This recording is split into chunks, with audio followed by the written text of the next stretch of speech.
Sergeant Geek reporting in. Stacked up shelves. Let the hunt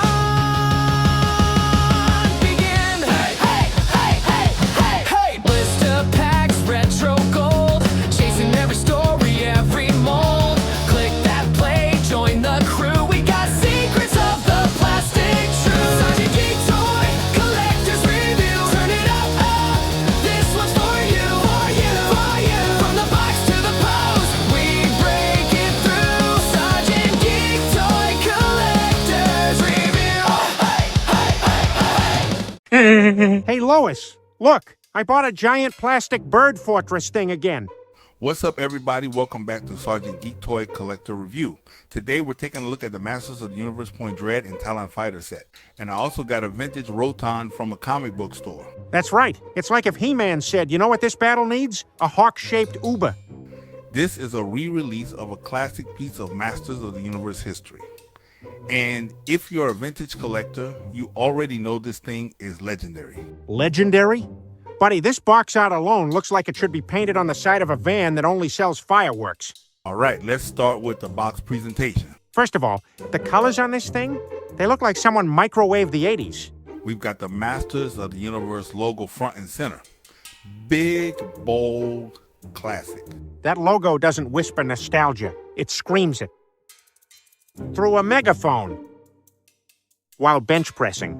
The front artwork shows the Talon fighter soaring over lava terrain with Skeletor's forces attacking. That lava looks hotter than the arguments in the Griffin house during tax season. Yo, check it out. We're talking about the explosive volcanic vibes of Eternia, Roton attack craft zooming in, and those iconic heroic poses. It's like a radical blast straight from the 80s, man. Pure nostalgic glory. Can you feel it? Yeah, look at Skeletor in the corner like, oh, I'll get you next time, He-Man. Mattel logo bottom corner, age 6+, which is hilarious because this is 90% bought by 40-year-olds. Oh, come on. Ain't no 6-year-old out there going, hey, Mom, I fancy me some vintage Eternian architecture. I mean, they can barely say pizza without drooling. They just want toys and candy, not some fancy schmancy buildings, you know? Let's really appreciate this artwork. This ain't packaging. This is a metal album cover. Look at the dramatic lighting. The Talon fighter glowing against volcanic rock. If this box art were any more dramatic, it would win an Emmy. This style screams 80s fantasy. You could airbrush this on the side of a Camaro and nobody would question it. The back panel showcases play features. Translation. Here's what you'll break first. Alrighty then. Let's pop this bad boy open. Time to unleash a tidal wave of pure awesomeness. Just 250 characters or less, my friends. Keep it snappy, like a lobster in a speedboat.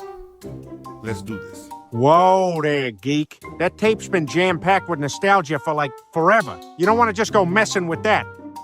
It's like opening a time capsule from the 80s or something. You'll be swimming in memories, and trust me, it gets slippery. Oh, man.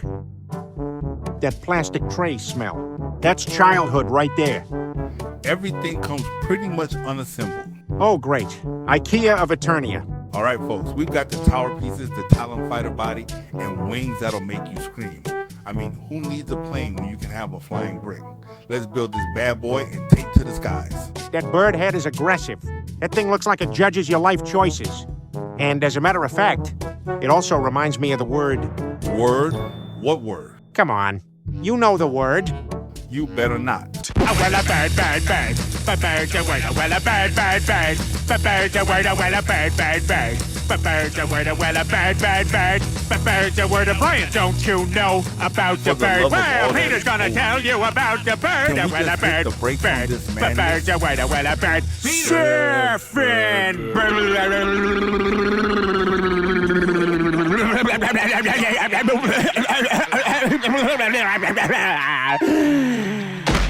Jesus, Peter, you're lucky I'm not monetized yet. Papa uma mau mau, papa uma mau mau, papa uma mau mau, papa uma mau mau, papa uma mau mau, uma mau mau, papa uma mau mau, papa uma mau mau, papa uma mau mau, papa.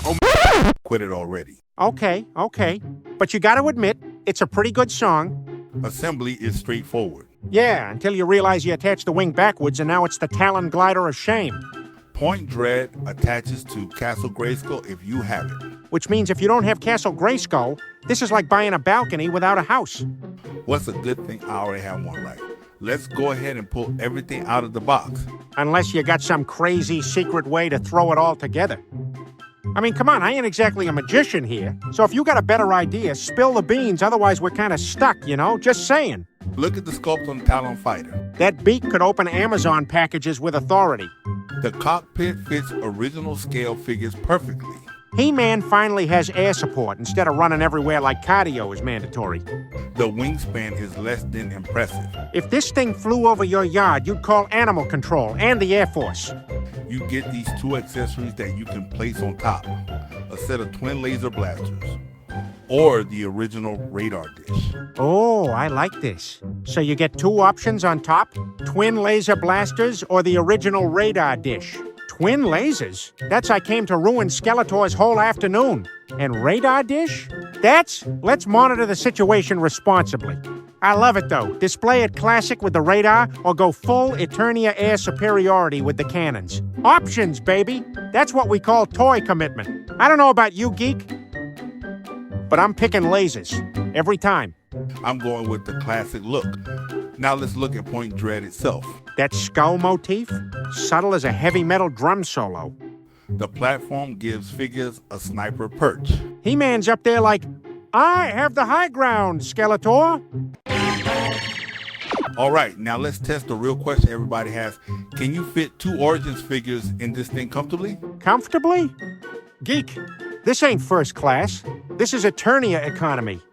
We're putting Stratos in the rear seat first. All right, Featherman, get in the Uberbird. Okay, so right away I noticed the back seat is a little tight. Yeah, his wings are like, we were not consulted about this. You kind of have to angle him sideways first, tilt the arms slightly upward, rotate the legs just a bit. This is less placing an action figure and more Tetris, but with dignity at stake. All right, let me just nudge Stratos back a little. Oh no, he's been defeathered. And there it is, waist separation. Well, that escalated quickly. Did he just break? Now, before anyone panics, he is not broken. This is actually very simple to fix. I heard of this problem with Origins figures.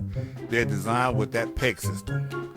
Now, whether or not they're made to separate is a different story. Yeah, this isn't a he's broken forever moment. This is a calm down Steve moment. You just line up the torso peg. Reconnect the feathered gentleman. And he pops right back together. No stress marks, no damage. Stratos, detachable for easy storage. Now we're putting He-Man in the pilot seat. This cockpit was designed by someone who underestimated thigh mass. You definitely have to adjust the legs outward slightly to clear the console. He-Man's all like, I have the power. But man, I can't stretch my legs in my own vehicles. I mean, come on, I can bench press a mountain, but I can't fit in my own Talon. What's up with that? It's like, give a hero some space, will ya? The trick is bending the knees just enough and pushing the hips back fully into the seat. Hey, man, the way these dudes are sitting in this fighter, all colorful and stuff, I swear it'd steal the show at a pride parade. I can just see it now. Hey, look at me, I'm a fighter jet and fabulous. Ha! That's just classic, I tell ya. So here's the honest takeaway. It can fit two figures, but you do need patience. This is not a slam-and-go vehicle. This is finesse flying. The backseat especially requires careful positioning, particularly for bulkier figures or winged characters. If you're the kind of collector who panics when a figure pops at the waist, maybe breathe first. Once both figures are seated properly, though, It looks awesome. That cockpit view is pure ADS cartoon energy. and nothing feels loose once they're in correctly. Stratos survived. He-Man has legroomish. We're good. So here's the honest takeaway. It can fit two figures, but you do need patience. So figure compatibility score? I give it a don't rush it out of 10. I'd say 8 out of 10 once you learn the trick. Just remember, angle first, seat second, dignity third.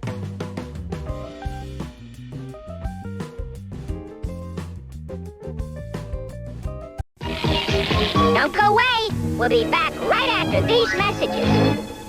Introducing Point Dread and the Talon Fighter. Comes with adventure book and story record with sound effects. Action figures sold separately. Let's hear He-Man and Skeletor on a Point Dread story. I, Skeletor, will finally defeat He-Man! I'll use the Talon fighter to stop Skeletor. In a flash, He-Man's hurled through space and time. Surrender to the power of Point Red's Talon fighter. You win, He-Man, but I'll be back! Point Dread and the Talon Fighter with record and storybook. You have to put it together. Action figures sold separately from Mattel.